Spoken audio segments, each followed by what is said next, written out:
आजच्या night आऊटच्या 60व्या special mini व्लॉगमध्ये आपल्या सगळ्यांचं पुन्हा एकदा स्वागत. मामाकडेच वस्तीला असल्यामुळं मी सकाळी आज लवकर मेडिकलला आलो होतो आणि लिंबू मिरची लावून घेतली आल्या आल्या. बारकोड काढून बिल सुद्धा मारली. काम पण केला, नुसता खात नाही, काम केलंय. शनिवार असल्यामुळं सरांचा उपवास होता म्हणून ते केळ्याचे चिप्स घ्यायला आले होते. तांदळाचं पीठ लावून आईनी बटाटी फ्राय केली होती, मग ती खाल्ली. थोडंसं काम केलं आणि रात्री गेलो यशच्या घरी, कारण आज होते आमची कझिन्सची नाईट आऊट.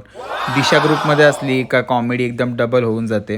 आज आम्ही बनवणार होतो चिकनचे पकोडे, त्यासाठी पीठ वगैरे मिक्स करून ठेवला होता आणि आम्हाला भेल बनवायची होती, त्यासाठी मी चॉपरमध्ये कापत होतो कांदा. मस्ती मजा करत एका बाजूला यशनी नमकीनची ही भेल बनवली. वाटते का नाही टेम्पटिंग. त्याच्यानंतर मग सेजल बसली पकोडे तळायला.